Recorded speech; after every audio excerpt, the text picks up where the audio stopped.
OG Big T here with the not with the fancy Peugeot that I thought I had, whatever I called it, EB80 or FPB80 or PB&J80, something like that. It's not. This looks to be something akin to a four-stroke. It is a four-stroke Lazer scooter. Not even up there with a Lazer 5 or a Lazer 6 or something like that, but that's what it seems like. Anyway, here's where I'm at.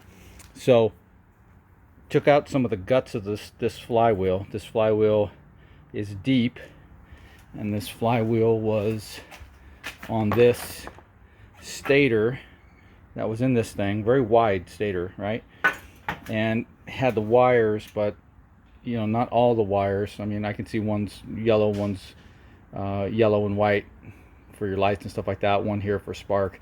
There's a big fat battery looking cable. That's not going to work, none of that, because there's no other harness. I ripped off the rest of the harness such as it was. There was some janky thing going here for the lights. I pulled all that off. I ain't worried about this stuff up here yet because I got new handles and stuff.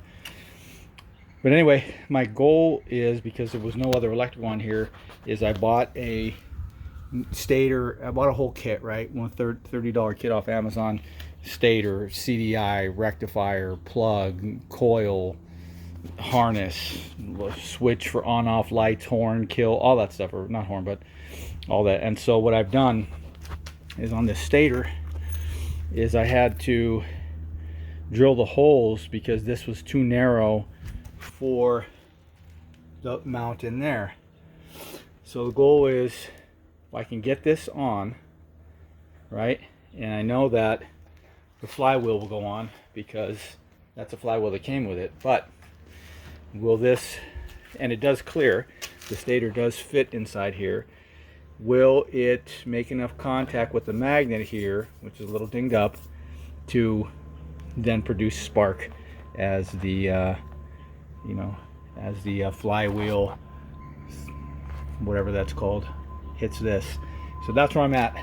And anyway, main thing, this is not a Peugeot. This is not some fancy French thing. This is like a knockoff of a Lazer 5, so quit laughing at me. So far I'm only into this thing $100 for the bike and $30 for that stator electrical kit. So more will be revealed. OG Big T out.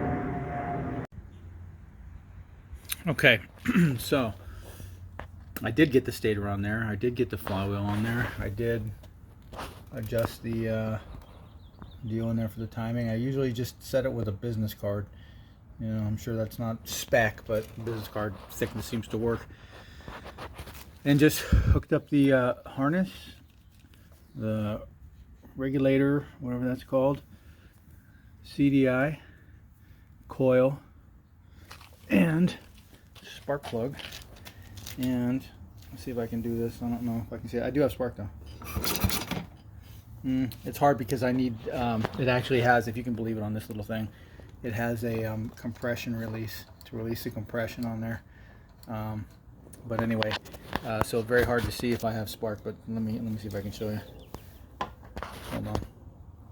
I don't know if you can see it, but I got it. I know I do. I got it. I don't have the compression release thing, so that's a little hard. But this 50cc, it's got massive compression.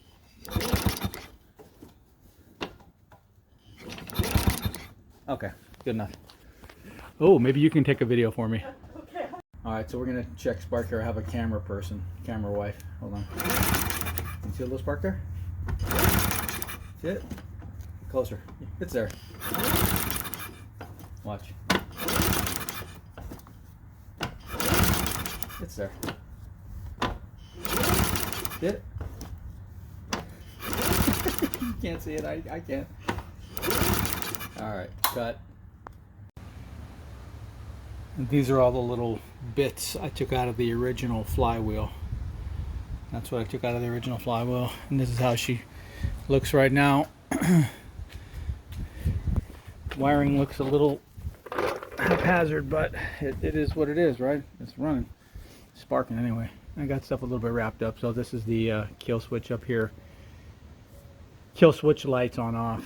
This is for the brakes. So I'm going to buy levers that'll connect these so that I could, in theory, hook up back brakes. This is for the starter, which I'm not going to be running. There's no starter on here, so there's a starter solenoid, but no starter motor, and that's for the tail lights and flame out light, which I don't know what that is. There's a regulator. I'm not running a battery. I just kind of got the battery cables in there new enough to hook up the big ground so that I didn't have a ground issue. Regulator, if I already said that. CDI is kind of zip tied there for now. Bolted the coil on there, and so now that I got the spark, now I go ahead and buy other parts I need. But I never like to buy too many parts until I get spark. After I get spark, then I can kind of move forward from there, but I don't want to do a bunch of returns if I don't have to. OG Big T out of here.